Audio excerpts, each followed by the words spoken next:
Well, good afternoon to you. It's 3:06 here, News Talk 105.9 WMAL, where we're making sense of the news. Coming up, Chuck Ross joins us from the Washington Free Beacon. We talked to him about not just Hunter Biden, but all of the criminals that Joe Biden just waved his magic powers at. Pardons, clemency for you. Chuck Ross does a deep dive on all of the people who just won over Joe Biden's favor. Who are they? Mike Van Meter is here, former FBI veteran, 20 years in the FBI. He's done a lot. He's going to talk to us about what the FBI is up to when it comes to these drones. What are they doing? Mike's going to talk to us about that. And then Stephen Sund, the former United States Capitol Police Chief, joins us to respond to a big January 6th report. Not quite, but almost there. The rest of the story, January 6, 2021, as Republicans release their findings today. More on that in a moment. You can join us, 888-630-9625, 888-630-WMAL. What I'm about to read to you is a real quote from a real congressional report. I can't believe this sentence even exists. Are you ready? Quote, President Trump did not attack his Secret Service detail at any time on January 6th. End quote.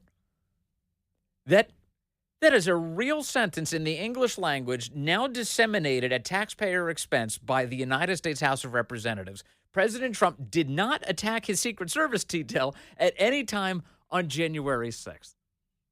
Can you even believe it? Now, of course, by now you probably can believe that we have to discuss this because the left has thrown so many terrific lies in the direction of President Trump, all of them, each competitors for Lie of the Year. We'll get to that, PolitiFact. Now, guess who has the honor of Lie of the Year this year? No, it's not. It's not the Democrats. It's Donald Trump. They're attacking Trump again now that he's coming back to office. He's got the Lie of the Year. I'll tell you all about it. But it was during those so-called January 6th hearings that a woman called Cassidy Hutchinson once again confirmed the legitimacy of the hot, crazy matrix because she showed up, good-looking woman, and what she said was totally crazy. It was totally Fruit Loops insane. She got out there in front of Congress and she said Donald Trump climbed through the front of the presidential limousine and tried to reach for the steering wheel so that he could join a riot, an insurrection at the Capitol. And when the Secret Service agent refused to allow him to take control of the vehicle from the back seat, he began choking the Secret Service agent. And we had news outlets. Do you remember this? The media treating this like it was completely serious, that Trump was leaping for the front of the vehicle. And so now we have, for the umpteenth time, confirmation yet again that Donald Trump is not Jackie Chan, that he is not performing Tom Cruise-like stunts inside of presidential motorcades. He's not somersaulting to the front seat. He's not making himself into a very tiny chute and just flying over the seat and then once again expanding to a larger size and then beating up a Secret Service agent who is trained to kill. It's not happening. Chairman Loudermilk today, Barry Loudermilk, he's the guy, the Republican who dug into all of this with other Republicans, having been absolutely blocked from being a part of the original January 6th committee. Remember, Republicans were excluded from this. Nancy Pelosi stood up, a committee to investigate January 6th. And then when the Republicans were like, all right, great, every committee, a smaller number of the members will be the minority party. And in that case, it was, in that case, because she was Speaker Pelosi at the time, it's going to be the Republicans, the minority party. So they get to have 5 members, right? Nope. Kevin McCarthy tried to nominate 5 people. He said, here are the 5 guys. And she refused. She said this was an unprecedented event, which means we're going to have to break precedent. We have to have an unprecedented response. January 6th is so unprecedented that all of the rules need to be broken. And so Nancy Pelosi appointed 2 people who call themselves Republicans to join the committee. One of them was Liz Cheney, who they declared to be the vice chair of it. The other was crying Adam Kinzinger. And that was it. That was it. Those are the two. And so you know what you get out of a committee that's composed of people like Adam Schiff and Jamie Raskin and Liz Cheney and Adam Kinzinger. It's an anti-Trump hysteria fest, which of course it was. And they hired an ABC News producer in order to turn it into a big theatrical televised event where they pretended it was a legitimate congressional hearing, but instead it had all the authority of, say, Judge Judy. It was not a real day in court. It was a televised arrangement. Nonsense. Just not to spoil anything, but you know those television judge shows? The show pays out all of the claims. It's a TV show. It's not a real court of law. That's what this was. That's what the January 6th committee was. It was Judge Judy. It was the People's Court. It was made-for-television nonsense. And today, Barry Loudermilk releases the report, and it's hundreds of pages long. We're going to talk to the former United States Capitol Police Chief, Stephen Sund, who bore the brunt of so many of the left's lies. He is, as he points out today on X, fully exonerated as a result of this report. He's the guy who's been speaking up. He's the guy who's been saying, I was asking for National Guard help. He's the guy who's been saying that Pelosi and company got in the way. And we'll talk to him coming up at 5 o'clock about all of this. But here's what Barry Loudermilk writes are his top findings today. 1. Former Representative Liz Cheney colluded with star witness Cassidy Hutchinson, star witness is in quotes, without Hutchinson's attorney's knowledge. So they went behind her own attorney's back. That's how Liz Cheney handled this. Former Representative Liz Cheney should be investigated for potential criminal witness tampering based on the new information about her communication. 3. Cassidy Hutchinson's most outrageous claims lacked any evidence, and the Select Committee had knowledge that her claims were false when they publicly promoted her. President Trump did not attack his Secret Service detail at any time on January 6th. President Trump did not have intelligence indicating violence on the morning of January 6th. Cassidy Hutchinson falsely claimed to have drafted a handwritten note for President Trump on January 6th, and Representative Cheney and Cassidy Hutchinson baselessly attempted to disbar Hutchinson's former attorney. There's a lot going on here. A lot. Item 4, former Representative Liz Cheney used the January 6th Select Committee as a tool to attack President Trump at the cost of investigative integrity and Capitol security.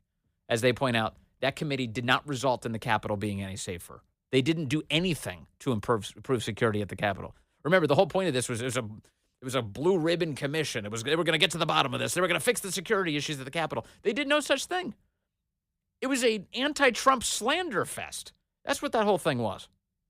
Nationally televised, of course.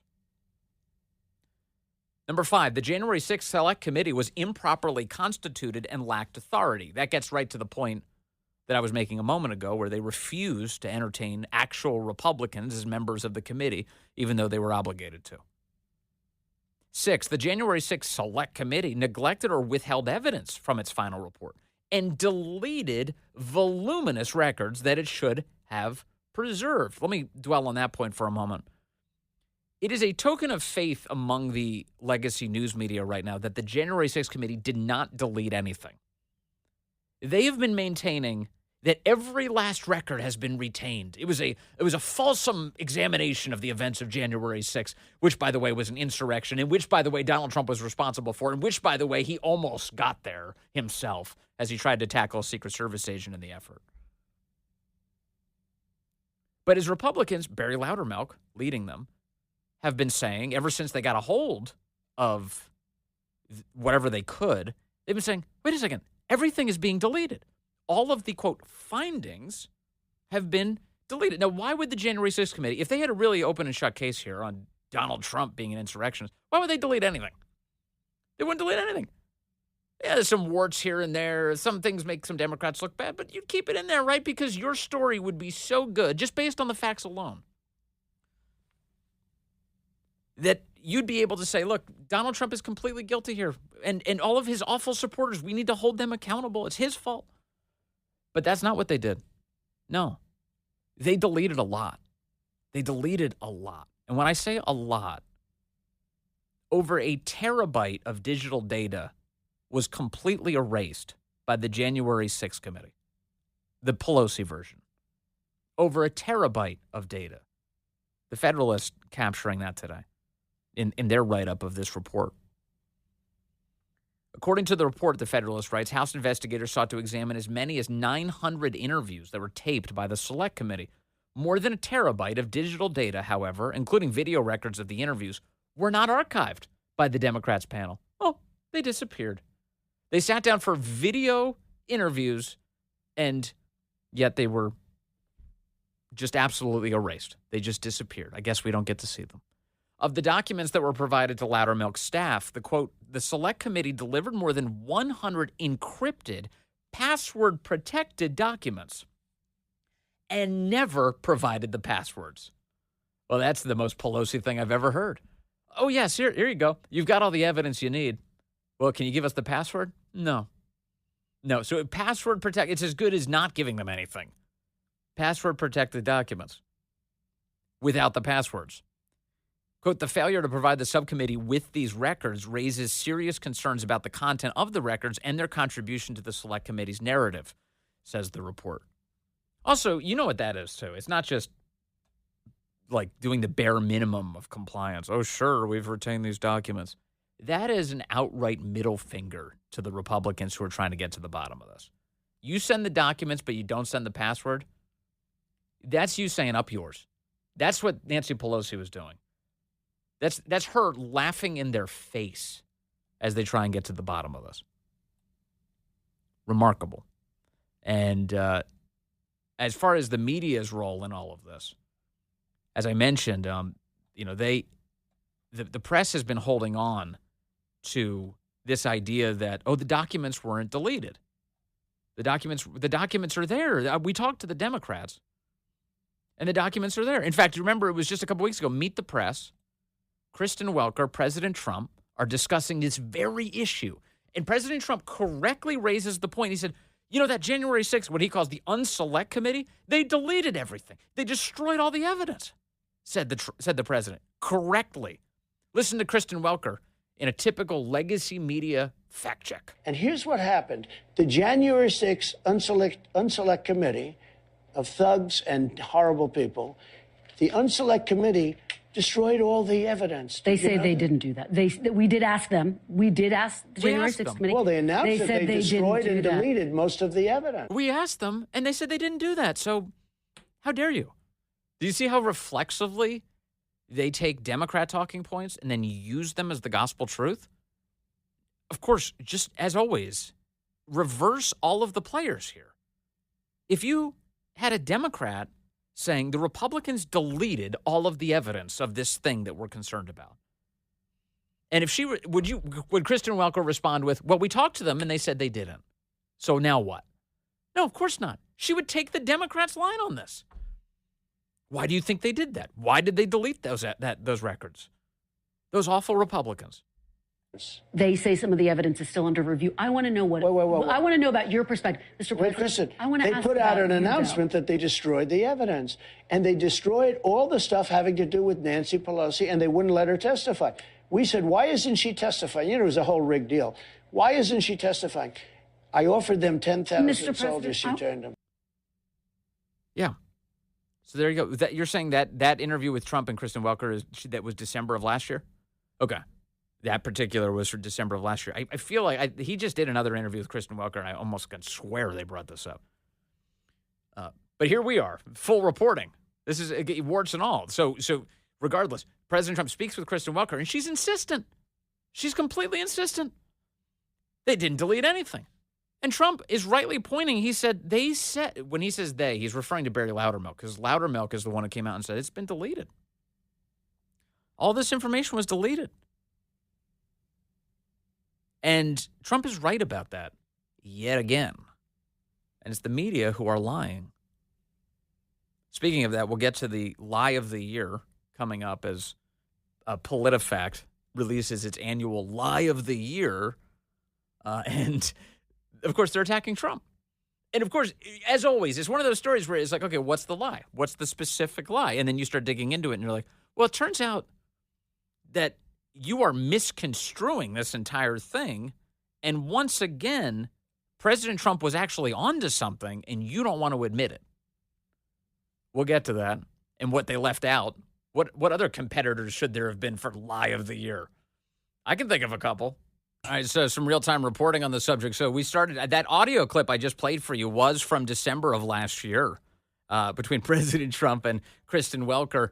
And now, just a few weeks ago, December of this year, Kristen Welker and Donald Trump sat down again. I just found it in the interview, Meet the Press. Here's President Trump discussing Liz Cheney and all of the deleted records. Are they going to be pursued? I can tell you this about Cheney, and she's a so-called Republican. I think she hurt the Democrats terribly. When I saw that Kamala put Cheney out on the campaign trail, I said, that's the end of Kamala. I really did. I thought it was a terrible move, especially if you're a Democrat. Big time. But Cheney did something that's inexcusable, along with Thompson and the people on the Unselect Committee of political thugs and, creeps. So the Unselect Committee went through a year and a half of testimony. Wait. They deleted and destroyed all evidence of that they found. You know why? Because Nancy Pelosi was guilty. Nancy Pelosi turned down 10,000 troops. You wouldn't have had a J6 because other people were guilty. The people that said that I attacked 2 Secret Service agents in a car. I grabbed one around the neck. I was then rebuffed, and I grabbed the other one. These are 2 of the toughest men anywhere on the planet. They happen to be slightly younger than me, maybe, just a little bit. Let me just tell you. They testified. They said it was total. Oh, my gosh. I'm so glad he's coming back. Aren't you? Aren't you? And it's so funny. He kept saying, he kept insisting, and they deleted everything. They destroyed all of the evidence. And she, to this day, she insisted in that same interview, no, they didn't. They said they didn't.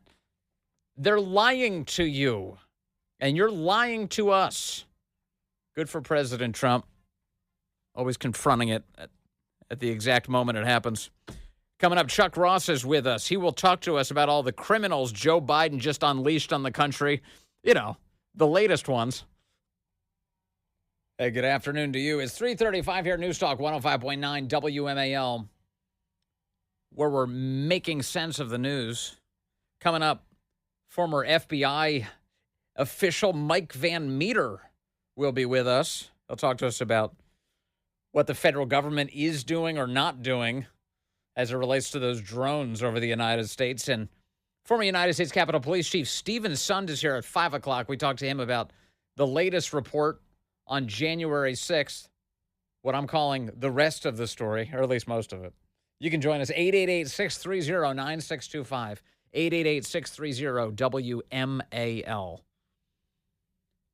President Joe Biden, of course, flagrantly violated his own promise not to pardon his son a few weeks ago when he, pardoned his son for all crimes he may or may not have committed over the course of the last 11 years, which is still absurd. Additionally, just a few days ago, he decided that an additional 1,500 people would be entitled to presidential clemency now. The White House is touting it as the largest single-day grant of clemency in modern history. They're bragging about this, but who got the good fortune of getting out of jail? Joining us now to discuss is Chuck Ross. He's the investigative reporter, one of them at the Washington Free Beacon. Chuck, always good to have you with us. Thank you, sir. Yeah, thanks, Vince. Thanks for having me on. So who did Joe Biden take care of in this single largest day grant of clemency in modern history? Yeah, well, overall, it was about 1,500 people, and these were largely federal convicts who had been released to home confinement under the CARES Act, which was this progressive bill to let federal inmates go home during COVID. They all, basically filed court papers to say they're all going to die from COVID and everything. And so judges across the country released them to home confinement. And so the White House used this broad list. It was about 12,000 people in total that received this. And they picked 1,500 cases and basically commuted all their prison sentences. So they're now released from home confinement, no longer have to serve out their terms. So most of the cases focus on drug convictions. There's drug dealers, drug manufacturers, things of that nature. A lot of them are possibly justifiable, but there are also a lot of cases here that don't appear all that justified based on the merits of the cases.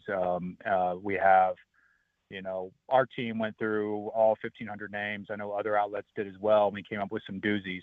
Yeah. The biggest one being, and I'm sure you'll ask me, but the biggest one, probably the one that's getting the most attention, is a judge in Pennsylvania, Michael Conahan, who was involved in this scheme called Kids for Cash, where he took kickbacks, millions of dollars of kickbacks with another judge in exchange for sentencing juveniles to prison. It's pretty terrible. And, freeing this kind of guy goes against Joe Biden's whole mantra of being a nice guy, all these things. And it also occurred in Pennsylvania, where he has roots. So lots of other examples we can get into. Yeah, that Judge Conahan, as you point out, he was sentenced to more than 17 years in prison after he and another judge, Mark Ciavarella, were found guilty of accepting $2.8 million. The two of them took $2.8 million in exchange for sending more than 2,300 children, including some as young as 8 years old,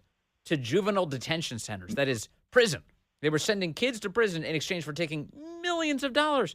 And how does the White House justify this? What does the White House point to say this is a legitimate exercise of presidential clemency? Yeah, they're calling all these non-violent crimes. So the person who was convicted did not commit an act of violence, but that ignores all the other destruction they caused on people's lives. And in this case, it's thousands of kids' lives. There's a mother of one of the victims who was sentenced to a jail, and she said it wrecked his life, and he later took his own life. And she links it all back to this particular judge. And so, yeah, this is the type of person that Joe Biden has commuted their sentence for. Most people, I think, there's broad outrage. The governor of Pennsylvania, Josh Shapiro, a Democrat, has blasted the clemency for this guy.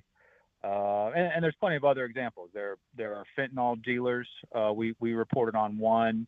My colleague Joe Simonson found a guy who was sentenced to 10 years for peddling fentanyl, and that his drug ring was linked to the death of an Albany woman. He was commuted. We found a woman in Omaha who, along with her husband, manufactured a drug like fentanyl, except it's actually more potent. The CDC calls it the most potent street drug in the United States. She was sentenced to 15 years. Her drug ring was linked to multiple overdose deaths, and Biden let her go.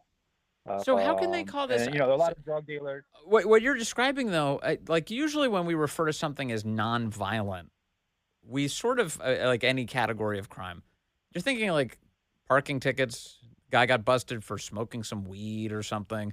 Nonviolent, what you're describing are cases where people were forcibly imprisoned, children were forcibly imprisoned as a result of that kickback scheme. That sounds like a physical custody, in other words. And in the case of the drug dealers here, people are dying as a result of the opioids and the drugs that they pushed into these communities. There's actual deaths involved. That doesn't sound nonviolent to me. Yeah.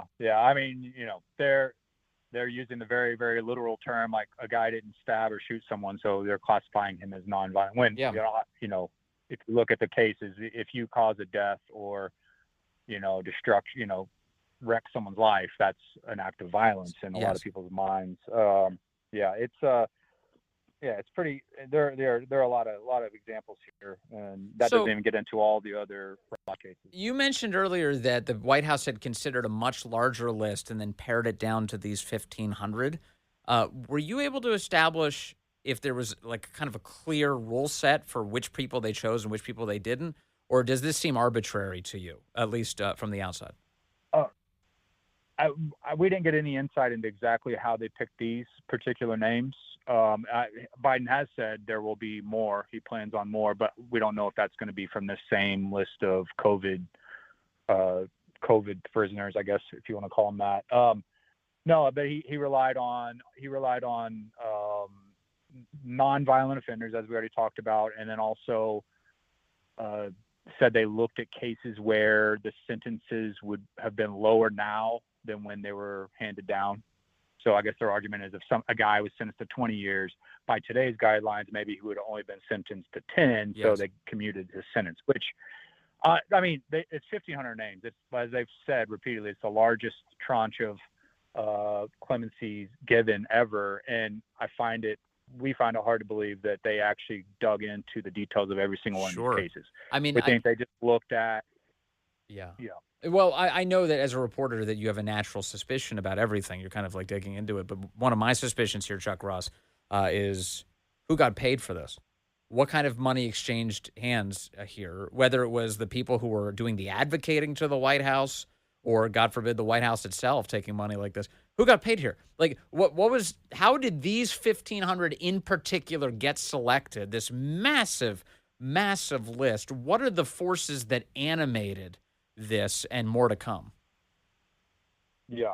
The more to come actually might be the ones that have some of the donor issues going on, because there's speculation that, like, Joe Biden's brother might preemptive pardons for certain people like that, or Hunter Biden's cronies and things like that. As far as this particular list, I mean, the ACLU, a lot of left-wing advocacy groups were pushing for these particular people to have their sentences commuted. So I kind of think on this particular list that it wasn't that there were donations given and Biden did them a favor. I think it's just these advocacy groups wanted, and then more so the progressives that are running the White House, wanted them to free these people. And they're all buddies, they're all doing each other a favor, and they all agreed that these people should be let out. So it's kind of just, they're cementing their own power. They're helping their own cause. And that's its own form of political patronage, I guess, that I don't know if it's the ACLU in particular, but they're doing the ACLU a favor. They're doing Innocence Project, these types of groups that want to release as many prisoners as they can. The anti-prison movement, I guess you can call it. So, they're doing their people a favor here. But like I said, I do think, and there's usually historically presidents will do their most interesting pardons on the last few days of their term. So everyone's going to be watching for who's coming out next. Although Hunter Biden, obviously, I guess, was the big one, the big fish here. Yes. Can't rely on that, especially when you've explicitly said that you weren't going to pardon that person. We'll see. Do you expect that there's been all this chatter from various news outlets that President Biden is considering what they're referring to as preemptive pardons for people like Adam Schiff and Liz Cheney? Do you anticipate that being something that actually could happen? I would be speculating. I think, I know Adam Schiff and a lot of them have come out and said they don't want it, but of course they kind of have to say that. That way, if they are actually pardoned, they can pretend that they weren't in on it. I would find it hard to believe that Biden would do that.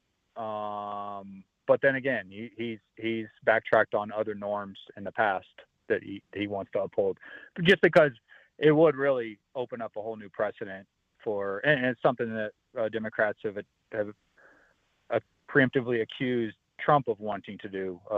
Last cycle, there was a lot of media chatter about Trump possibly pardoning his sons and other associates.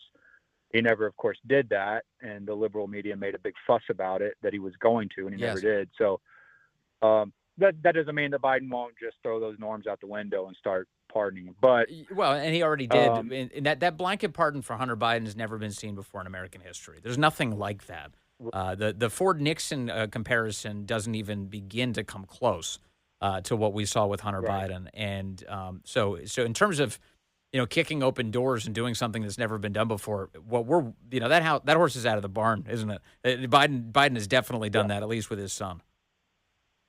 Yeah, and I think that the story about him considering Schiff pardons and all that, I think it was kind of a trial balloon to see what the reaction would be, and I think the reaction has been somewhat negative. Whereas with the Hunter Biden thing, there was no. He said forever he wasn't going to pardon Hunter Biden, and then he just did it. He didn't leak it out to test the waters there. he just did it. I think this situation, there's been some trial balloon stuff going on where they're gauging public perception, and I think there's not much of even progressives and liberals aren't like chomping at the bit to pardon Liz Cheney. So I kind of think it won't happen, but again, don't hold me to that. Yeah. Oh man, after Liz Cheney did all that work to help Kamala win the election, that's the thanks she gets. Amazing. Hey, right. Thank you very much, Chuck Ross over at the Washington Free Beacon, a relentless investigator. Always good to talk to you, sir. Have a very Merry Christmas. Thanks, Vince. You too. There he is, Chuck Ross, who co-wrote a piece on this subject with Joe Simonson. Two great Americans who've been digging into all of the ways Biden is screwing up the country, which continue. Did you hear him yesterday, by the way? I have, not to throw you off too much, Corey, here. Corey's, but we had audio yesterday. Let me find it real fast. Is it? Okay. Here's Biden yesterday reading from a teleprompter. You ready? Joe Biden, current president of the United States. I'm already joined. I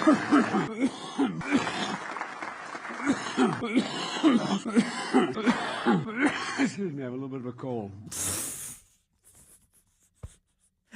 Yeah, I don't think he compiled that list. I don't think he had anything to do with that. 3:49 now. Well, Biden administration officials keep insisting that there's nothing to these drones. Don't you worry your little heads about those things that are hovering right above them. Here's Alejandro Mayorkas over the weekend. We believe that there are cases of mistaken identity where drones are actually small aircraft and people are misidentifying them. There very well may be drones in the sky. You're an idiot. That's what he's saying. Of course, but those are commercially available. One can go into a convenience store and buy a small drone. There are also commercial drones. Can you go into a convenience store and buy a drone? Is that a real thing? Has he ever been into a convenience store? It's where are the donuts? Right over there in the same section with all the other D products, right next to the drones. There's drones in the convenience store? As well. But we know of no threat or nefarious activity. And I want to repeat, Wolf, that if we learn of any cause for concern, we will be transparent. Yeah, just like when you told us the border was secure. Yeah, he's a big transparency guy. Here's the White House's adult press secretary, John Kirby, this morning on CNN. I would repeat what we've said yesterday and last night in a multiple agency statement, that we have taken a serious look at this. We have gone through 5,000 some odd sightings. We have added detection capabilities to the region. We've even sent up visual observers. And everything we're seeing to date, our assessment tells us that these are commercial drones, hobbyist drones, or law enforcement drones, all operating legally and lawfully. That's right, exactly. It's totally normal for fleets of drones to operate in swarms who are creating formations above homes in New Jersey. That's standard commercial hobbyist activity. Congressman Mike McCall, Republican, not convinced. Why isn't he convinced? The ones flying over our military bases, by definition, I would say, are adversarial. We need to know who is behind that because I believe they're spy drones. And the PRC, Chinese, Communist China, is very good at this stuff. And we know they bought land around military bases. This would be very consistent with their policy over the last couple of years. That's right. Yeah, that's a good point. And Congressman, where did the Chinese get those drones? Did they go to their convenience store and did they buy them there? And then they fly them above New Jersey?